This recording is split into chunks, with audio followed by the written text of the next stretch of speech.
Dans l'océan de nos vies, il y a des jours avec et des jours sans.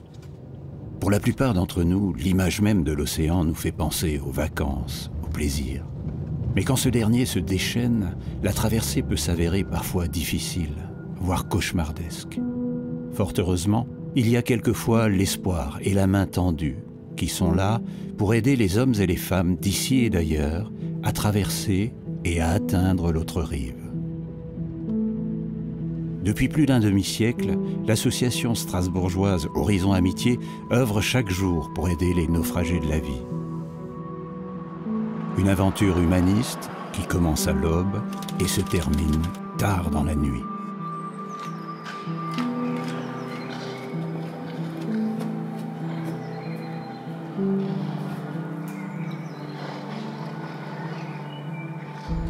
Lorsque l'hiver arrive, l'accueil de la rue des Romains offre aux sans-domicile un abri momentané. Ils peuvent dormir et se restaurer, et bien plus encore lorsqu'au réveil, un sourire aide à effacer les cauchemars de la nuit. Car pour beaucoup, l'errance a débuté de l'autre côté de l'océan. Et la mer des souffrances, comme l'écrivait un poète chinois, est quelquefois sans limite.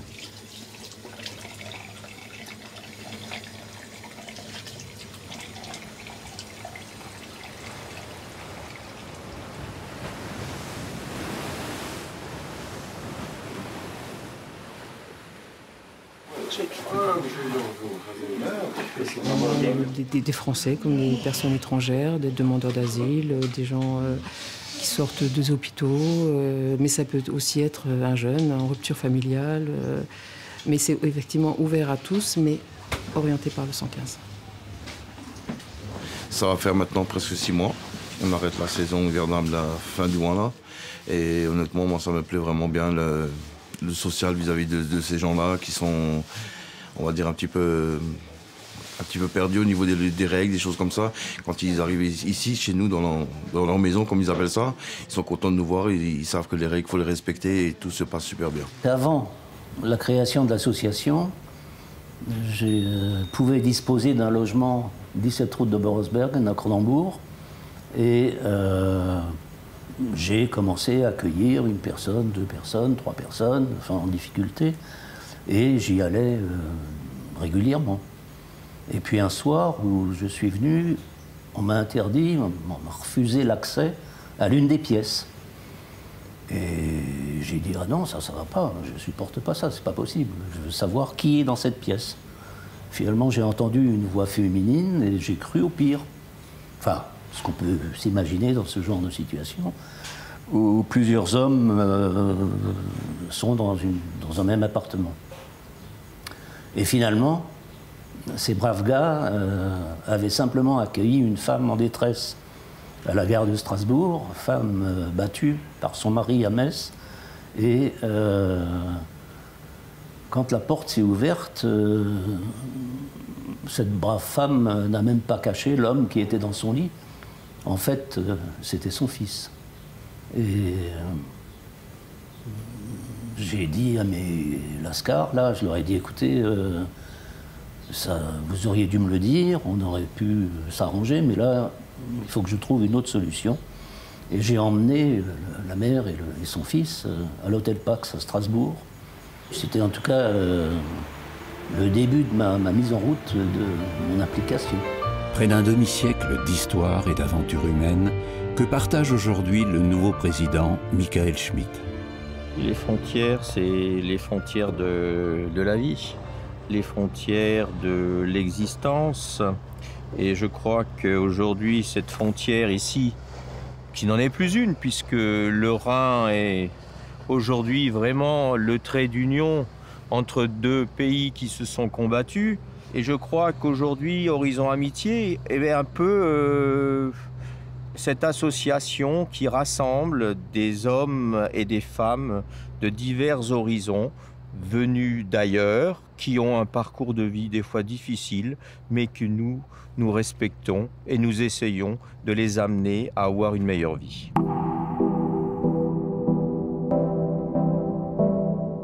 Horizon Amitié reste une association. à but non lucratif. Son objet, c'est l'accompagnement, la réinsertion des personnes en très très grande difficulté, donc dans des situations de précarité. Aujourd'hui, l'association est organisée en 3 pôles d'activité. Son pôle premier, c'est son pôle fondateur, le droit commun, où l'association accueille une moyenne de 1100 personnes par jour dans ce pôle.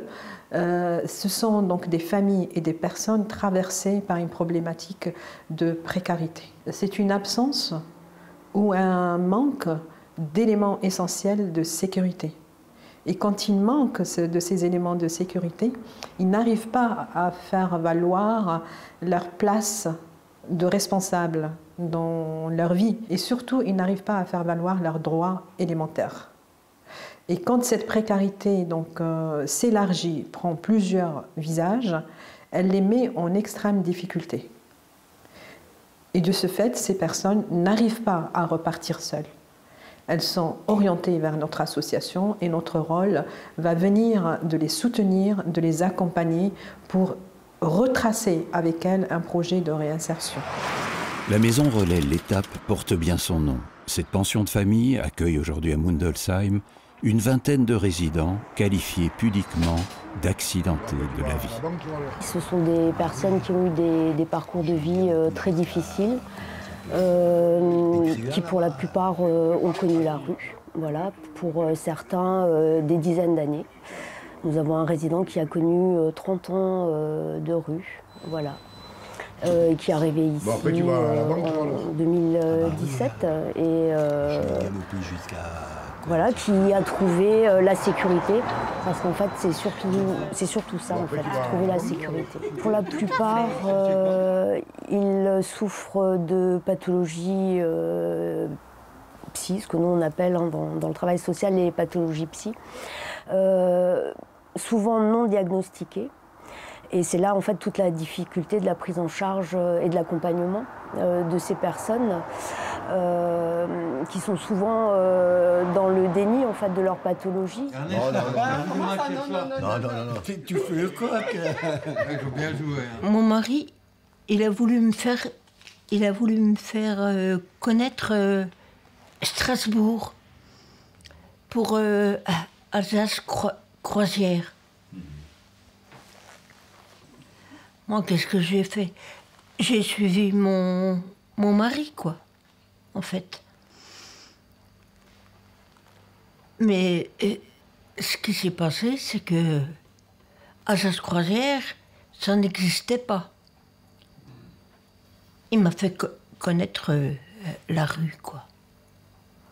Je crois que la plus grande difficulté au quotidien, c'est que les personnes qui sont atteintes de troubles psy et qui ne sont pas soignées, qui ne sont pas sous traitement ou qui n'ont pas d'accompagnement psychiatrique, lorsqu'elles sont en période de décompensation ou de délire, n'impactent pas en fait le collectif. Voilà. Il faut sécuriser les autres résidents et c'est là toute la difficulté. Monsieur Villard, c'est pas le moment. Isabelle Huppert. Merci beaucoup, monsieur. Je la connais. Allez, monsieur Villard, il faut qu'on termine. Il faut une certaine résistance, une force d'esprit et essayer de garder une distance voilà, par rapport au récit de vie des personnes qui parfois sont très intimes, qui nous affectent forcément. Mais en rentrant à la maison, il faut essayer de laisser tout ça derrière soi pour le lendemain matin pouvoir recommencer en fait. Il faut tout déconstruire et reconstruire chaque jour en fait. Savoir tout déconstruire pour reconstruire le lendemain. Telles sont les missions ô combien délicates et difficiles portées par une grande partie des travailleurs sociaux d'Horizon Amitié qui œuvrent au quotidien au service des plus démunis. Parmi eux, Bernard, dont l'histoire a marqué la géographie intime de cette pension de famille. Après mon école hôtelière, j'ai eu des contrats pour les États-Unis. J'y suis resté 2 ans et demi comme directeur de restaurant. Ensuite de là, j'ai eu un contrat en Australie Rockhampton, dans le Queensland. Et je me suis marié avec une Norvégienne. Mon beau-père était directeur de la NPE norvégienne et il m'a fait rentrer comme directeur sur une plateforme, directeur de cuisine. Après, j'ai divorcé. Mon père, qui habitait Nice, est tombé malade, donc je suis rentré en France. J'ai eu pas mal de problèmes à cause de l'alcool. Et cet alcool m'a procuré donc toutes les maladies que j'ai eues après. Hein. Et c'est comme ça que je suis arrivé ici. Pour moi, l'étape, c'est une résidence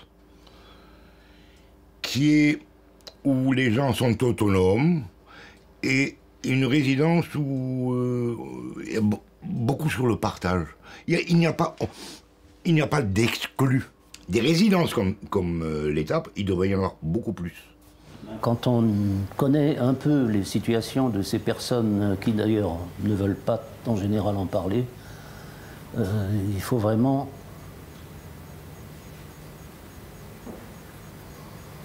s'accrocher. Il faut vraiment savoir de quoi il retourne et comprendre de tout ce qui a pu se passer pour essayer d'accompagner les personnes, d'essayer de donner envie, enfin, de vivre correctement. L'association a développé depuis 2012 l'accueil et l'accompagnement des demandeurs d'asile. Aujourd'hui, nous avons la guerre aux frontières de l'Europe, mais depuis quasiment 3 décennies, nous avons des foyers de tension et de guerre sur d'autres continents. Ils font partir des familles entières, des personnes par groupe très importants. Ils sont déplacés, ils sont en situation d'exil. Donc sur ce pôle, les personnes en exil, elles sont en perte certainement psychologique, affective, elles sont en difficulté sociale, économique, politique, parce qu'elles ne sont plus sur leur territoire. Elles sont exilées au sens propre et figuré du mot, et elles sont dans une perte quasi totale de tous leurs repères, de ce qui leur appartient. Aujourd'hui, au centre d'accueil et d'évaluation des situations de l'Inglesheim, la demande d'asile s'est mise en pause. Une fois n'est pas coutume, et la communauté afghane de fêter dignement l'anniversaire de l'un des siens, qui contraste avec l'ambiance habituelle de cet établissement de 150 places, proposant un hébergement temporaire d'une durée d'environ 6 à 8 semaines. Vous êtes arrivé dans un moment qui était agréable, mais qui est loin d'être notre quotidien. La demande d'asile, c'est pas quelque chose de joyeux. Hein. Les gens viennent chez nous parce qu'ils sont persécutés dans leur pays, parce qu'ils sont menacés de mort. Les gens viennent vraiment pour un meilleur avenir, pour leurs enfants, pour eux-mêmes, pour chercher à vivre paisiblement. Une partie d'entre elles ont tout quitté pour venir en France. Donc c'est un grand échec pour eux d'avoir une réponse négative. Elles doivent nous quitter et partir dans l'inconnu. Donc elles se retrouvent complètement démunies. Donc c'est un drame pour eux. En 2022, sur un total de 131 000 dossiers, seuls 29% des demandeurs d'asile ont obtenu le précieux statut de réfugié de la part de l'Office français de protection des réfugiés et apatrides. C'est aujourd'hui une famille tchétchène qui vient d'arriver en France sur l'un des sites du CAES, porte de Schirmeck. Voilà votre chambre, avec tout ce qu'il faut pour faire la vaisselle, pour nettoyer, faire les ménages, etc. L'État français et Horizon Amitié leur offrent en quelque sorte un SAS, un premier accueil de 2 ou 3 mois pour formuler leur demande d'asile. L'heure et le temps. Je parle 5 langues, russe, anglais, allemand, français et tchétchène. C'est mon langue nationalité. J'apprends le français tous les jours avec ma mère parce que j'aime ça.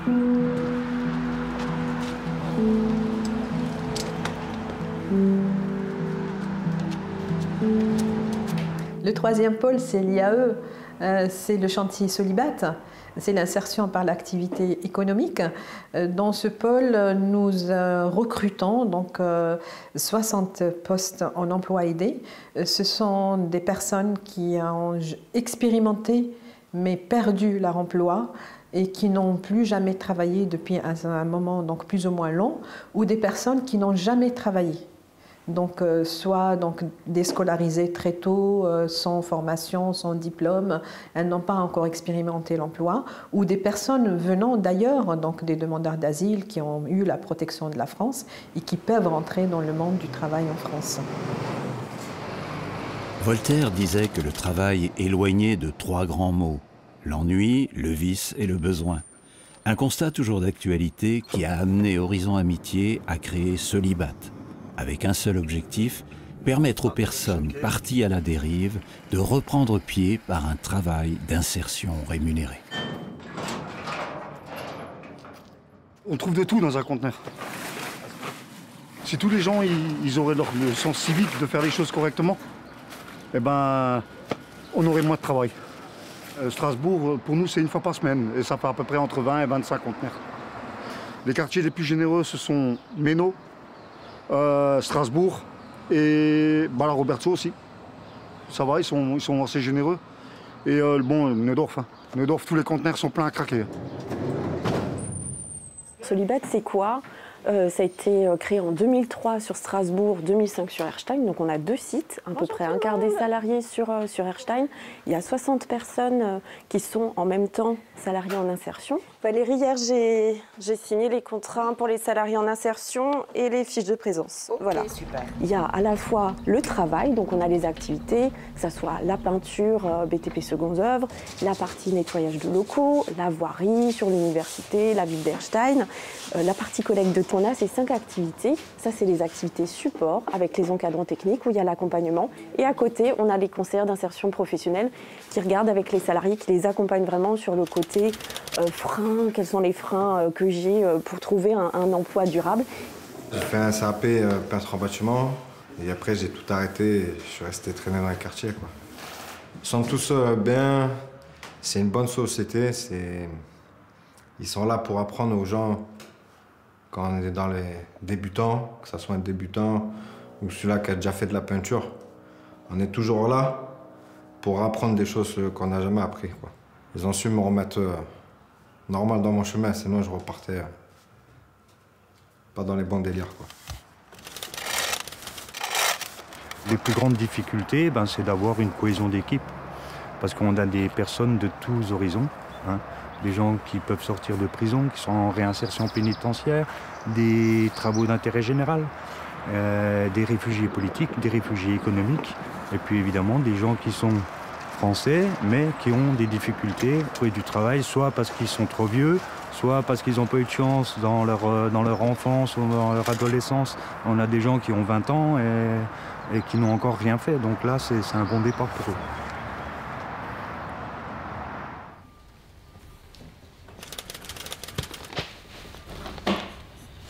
Salim, pantalon en tissu, c'est trop tôt.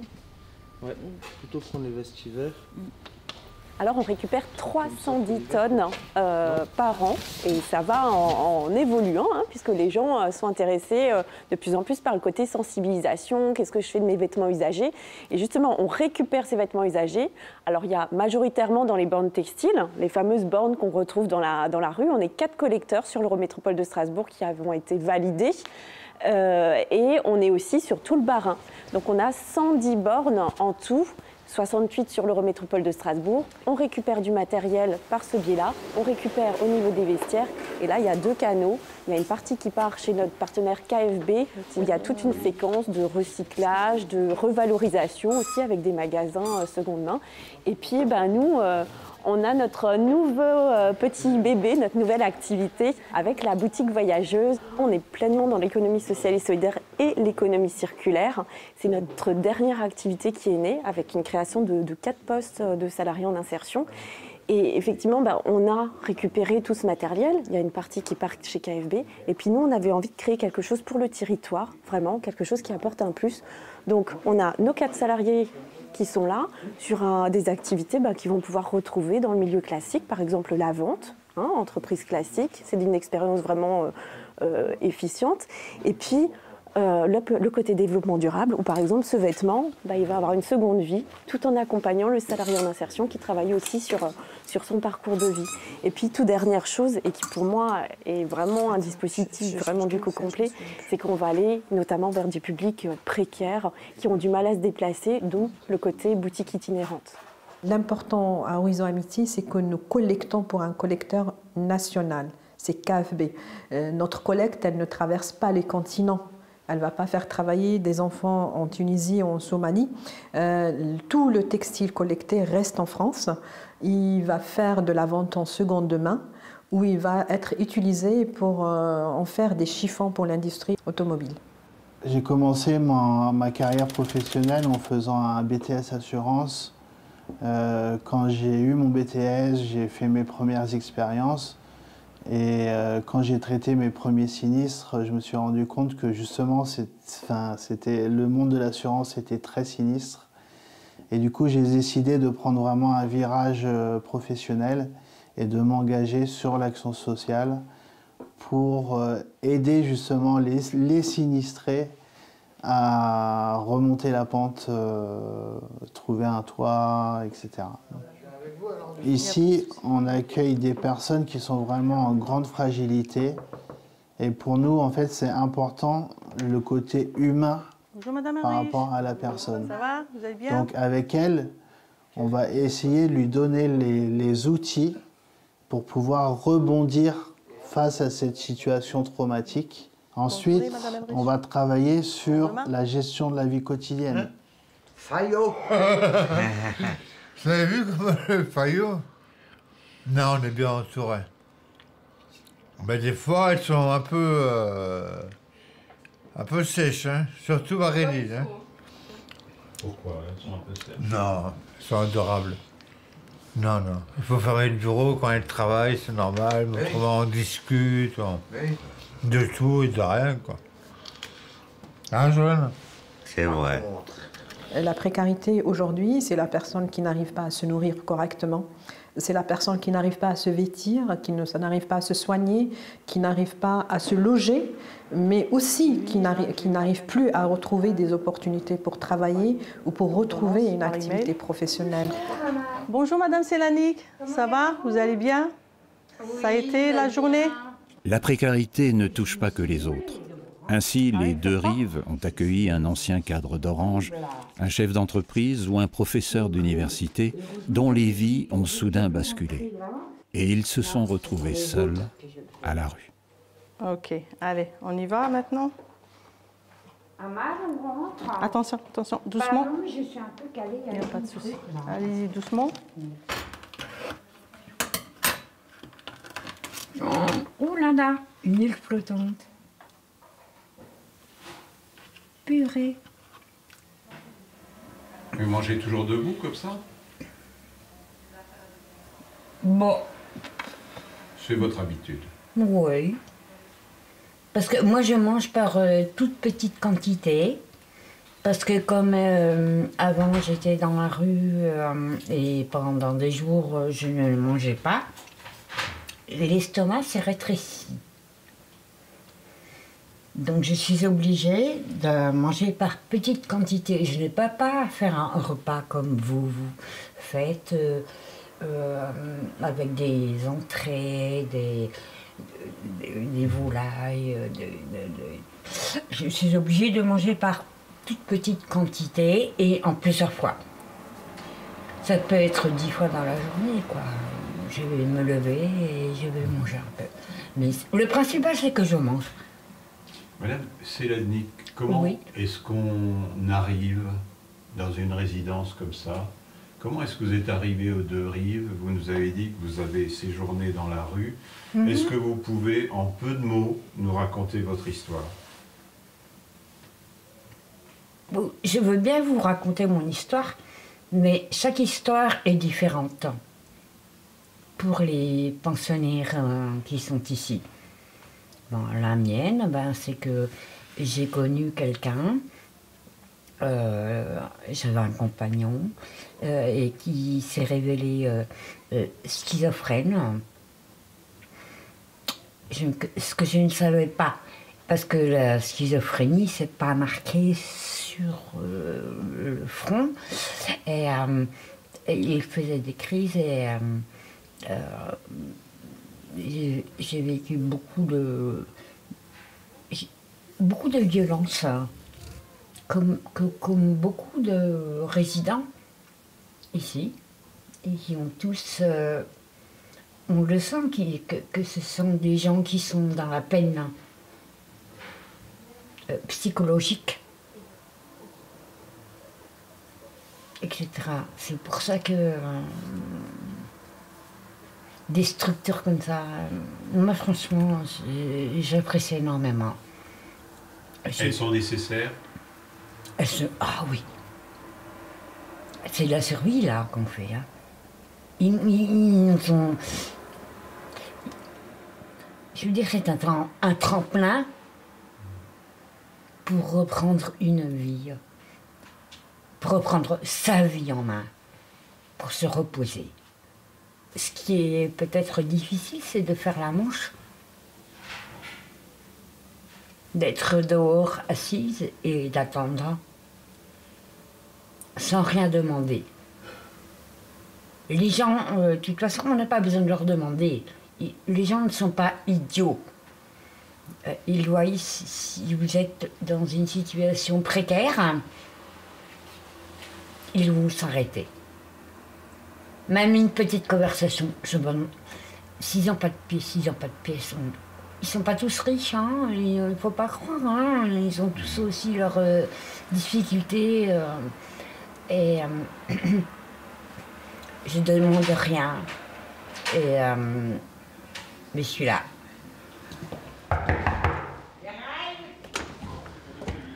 Madame Basson? Oui.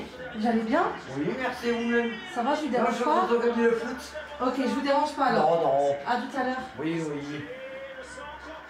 Allez, mais va.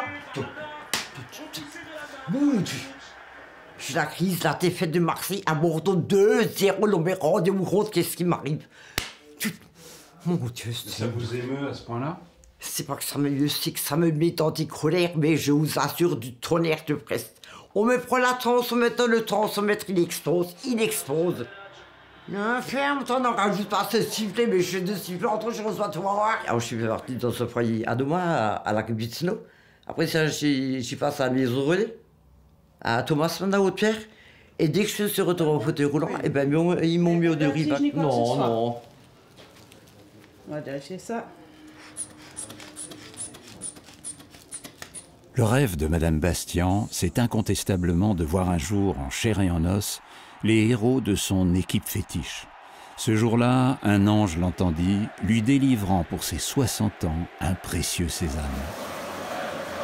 Pour rien au monde, elle n'aurait raté cette rencontre de l'année entre son équipe de cœur, venue défier un Racing Club de Strasbourg, dans un stade chaud-bouillant.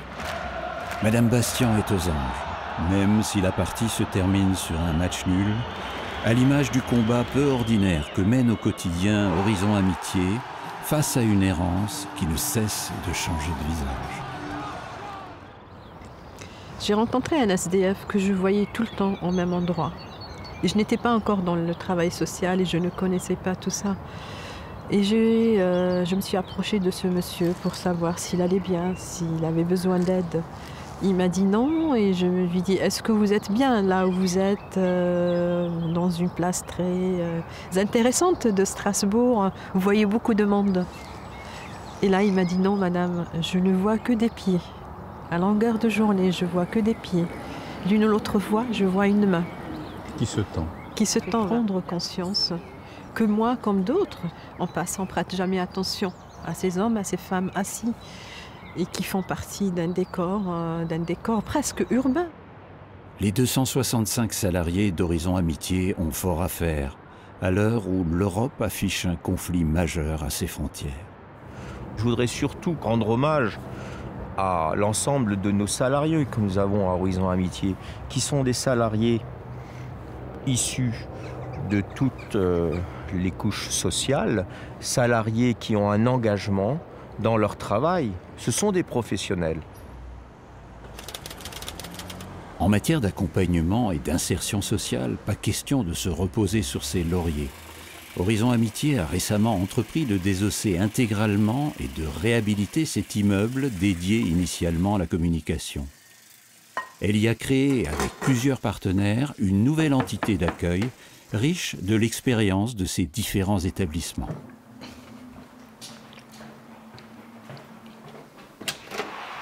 Bonjour. Bonjour Monsieur Bonutz. Gwendoline Brown, directrice générale adjointe. Enchanté. Enchantée. Je viens vous voir du coup dans votre logement. Donc vous êtes là bientôt depuis 1 an. Exact. Okay. Et donc vous participez du coup aux animations. Je participe. Alors Néodis, c'est le dernier établissement créé par l'association. C'est une résidence accueil et une pension de famille. Donc pension de famille, ça correspond à nos maisons relais, Étape, Thomas Mann, donc on connaît bien sur le territoire. Résidence accueil, c'est quelque chose de nouveau grâce à un partenariat avec du coup le médical cette fois-ci. Donc c'est des personnes qui ont un diagnostic psychiatrique posé et un accompagnement aux soins avec des rendez-vous médicaux constants. J'ai fait une crise d'épilepsie et c'est ce qui a déclenché une vertèbre de déplacée, quoi. Sauf qu'elle est en mauvaise posture. J'ai déjà eu beaucoup de mal dans les mouvements et à pouvoir remarcher comme il fallait, donc ça a été très compliqué pour moi pendant presque 5 mois. J'ai été carreleur pendant 7 ans. Pendant 1 an et demi, j'étais artisan à mon compte, donc du coup j'ai arrêté ça. Et c'est au niveau de la médecine du travail qui m'ont stoppé parce que j'avais des problèmes vertébrales. Donc ça a duré 1 an et demi. Moi j'ai trouvé ça très long et très lassant, quoi, parce que c'est une routine infernale qui s'installe, on ne sait pas où aller, quoi faire. C'est presque de l'abandon total, quoi. C'est de couper de tout.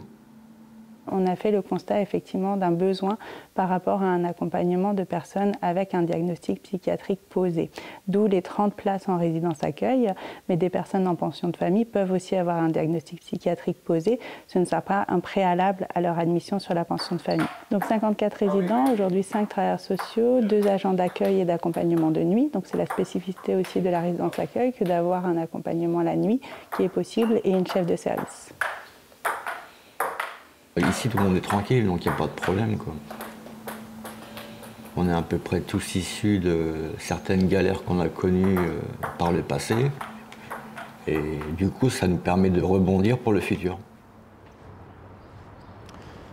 Michael, 70 ans pour le Parlement européen, 50 ans pour Horizon Amitié. Est-ce que vous y voyez un alignement de planètes ? Alignement de planète, sûrement, puisque le Parlement européen, c'est signe de paix, de bien-être pour la population. Et Horizon Amitié, 50 ans, je crois que c'est 50 ans d'aide aux personnes les plus démunies. Et qu'il est nécessaire aujourd'hui de développer et de continuer. Mais c'est vrai que c'est un métier, je dirais presque aujourd'hui, pas facile d'être président d'une association avec de lourdes responsabilités. Mais dans notre métier, la difficulté est réelle dans la mesure où les gens sont sollicités du matin au soir avec des difficultés sociales énormes et qu'il faut cibler, répondre aux besoins. C'est un métier de travailleur social qui est très usant, absolument. Je me rappelle très bien quand il y a eu à l'époque l'installation du SMIG pour les salariés, ça servait à se loger et à se nourrir. Aujourd'hui, il est difficile avec un SMIC de faire les deux dans une situation, je dirais, plutôt correcte. Ça devient difficile, soit on est bien logé et on mange mal, ou on mange mal et on est mal logé. Et ceci n'est plus normal dans notre société.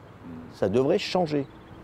Un Premier ministre français du nom de Michel Rocard disait en 1989 « La France ne peut pas héberger toute la misère du monde ». Comment vous réagissez par rapport à ça? Je dirais c'est une vérité, quelque part, puisque héberger toute la misère du monde, je ne sais pas si financièrement la France pourrait le supporter. Mais il est évident que nous devons aider. La France est un pays quand même économiquement riche, avec des valeurs, et ces valeurs doivent être mises en œuvre. D'ailleurs, ici à Strasbourg, Conseil de l'Europe, Parlement européen, Cour des droits de l'homme. Et puis à côté, la Fondation René Cassin, on est bien dans la thématique française, liberté, égalité, fraternité. Alors, certainement, Michel Rocard, à l'époque, faisait allusion à l'immigration grandissante en France.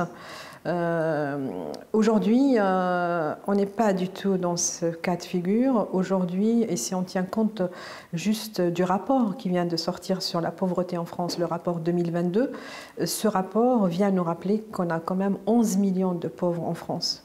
Et que la moitié de ces 11 millions, ce sont des femmes, et que la majorité de ces femmes sont des familles monoparentales.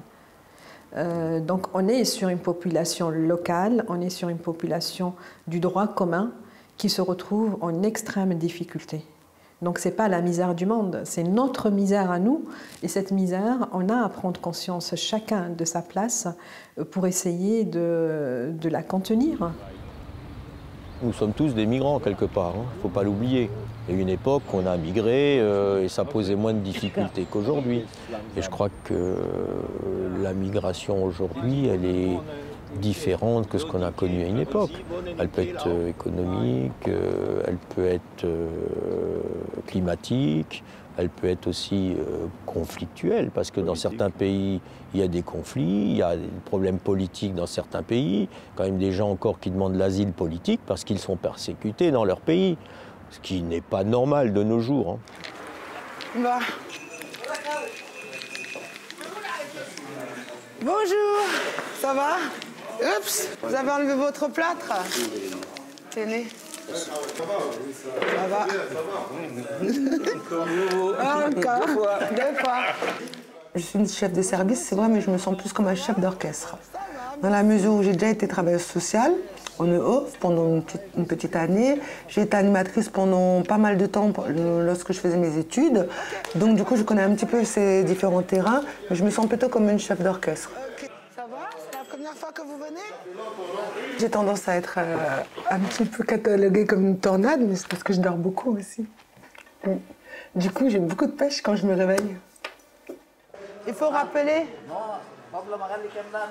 On peut accueillir les gens quel que soit leur état, à partir du moment où ils respectent le règlement et les individus qui sont à l'intérieur de notre établissement, aussi bien les usagers que les professionnels. Ça va, merci. J'ai eu la réponse du 115. C'est pas vrai. Et du coup, vous avez 3 nuits à Antenne ce soir. C'est génial, merci. Accompagner les personnes le mieux possible, régler des problèmes administratifs, mais aussi tous les mercredis pouvoir s'ouvrir à une infirmière, c'est aussi cela, la halte Bayard. Je pense que déjà, je sais pas si vous fumez. Je suis fumeur, ouais. Ouais, bah déjà le fait de fumer, ça augmente la tension, le stress aussi. Il faudrait peut-être essayer de diminuer déjà un peu, ouais. Moi je suis infirmière ici, et là c'est ma collègue travailleuse sociale, elle est éduque. Et du coup on vient ici une fois par semaine, pendant 2 heures, et en fait c'est le temps d'une permanence. Donc tous les salariés ici disent que les infirmiers et travailleuses sociales viennent ici à cet horaire-là. Et en fait c'est vraiment à la demande de la personne. Donc c'est soit ils ont besoin de parler, il y a vraiment une détresse psychologique, et nous on est vraiment dans un cadre avec le secret professionnel.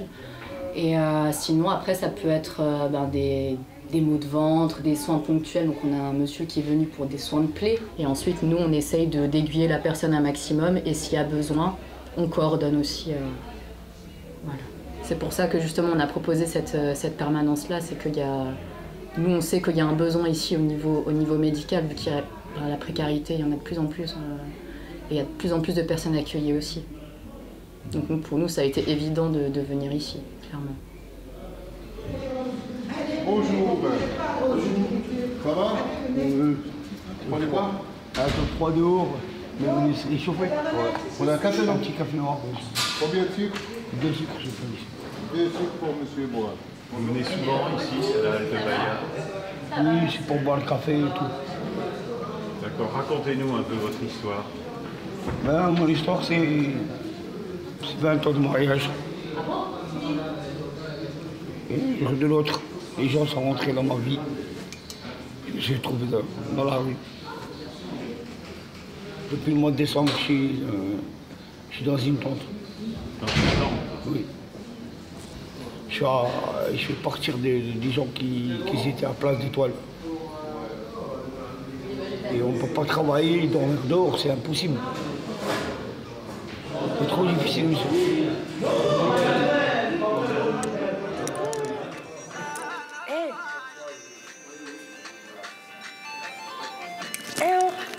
Prochainement, vous faites ça dehors, s'il vous plaît, d'accord?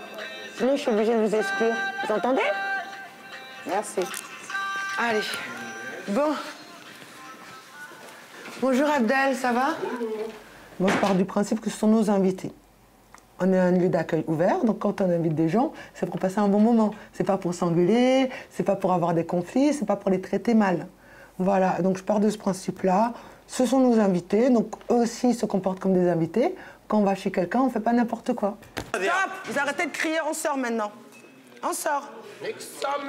Non, pas de gros mots, sinon je vous exclue longtemps. Vous avez entendu, hein, longtemps. On n'insulte pas les gens. Nous, on vous a pas insulté, hein. Allez. Non, il n'y a pas de starfala. Lui là, je vais lui mettre un mois d'exclusion, sauf pour son reversement RSA. Tu pourras me donner son nom? Eh bien, le fait d'être une femme à la Halte Bayard, je pense que pour moi, ça n'a pas énormément de conséquences dans la mesure où je suis un garçon manqué. Et je pense que ça se remarque. C'est comme hier, par exemple, on a joué au football et à la balle, j'ai fait passer la balle de l'autre côté du portail. Et tout le monde me disait, non, laisse les garçons escalader. J'ai dit, non, c'est bon, je peux le faire. Donc j'ai escaladé, j'ai récupéré la balle, je l'ai renvoyée, etc. Donc moi, j'ai pas de mal à vivre dans un milieu masculin. J'ai fait du rugby quand j'étais plus jeune. Donc j'ai pas de mal, quoi. J'ai beaucoup d'amis garçons.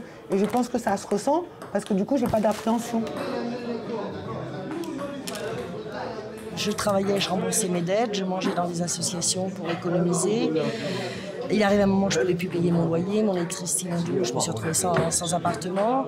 Je suis quelqu'un de débrouillard, j'ai acheté deux toiles de tente, je suis partie à 4 km dans le bourg, dans une forêt. J'ai vécu là, personne ne savait que j'étais dehors. Il faut se battre, il faut se battre. Ici, on est en sécurité. Vraiment, il y a des douches, il y a tout. Ils sont vraiment, non, c'est formidable. Et ils bossent, hein. Je peux vous assurer qu'ils travaillent. Il faut rester positif. J'aime la vie, j'ai une chance inouïe, c'est que j'ai une bonne santé, merci mon Dieu.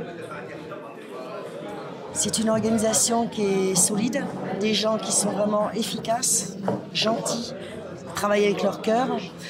Peu importe d'où vous venez, qui vous êtes, on est tous des cas différents, très très durs. Mais cette solidarité, cet amour, je leur dis merci. Le pasteur Jean Chaumien n'imaginait sans doute pas, il y a 50 ans, que son association allait ainsi grandir pour devenir si nécessaire, voire incontournable, pour se faire la chambre d'écho des événements du monde et d'une société de plus en plus tendue et impitoyable. Comme Patricia, ils sont 300 000 en France à connaître l'épreuve de la rue. Mais l'heure tourne et la nuit tombe. Ce soir, les poissons de la Halte Bayard y verront plus clair, car ils auront trouvé un complice d'un jour. À 18h30, fermeture des portes pour faire peau neuve, puis accueillir sur le coup des 20h une liste de 30 personnes désignées par le 115 et qui, cette nuit, pourront bénéficier d'une mise à l'abri.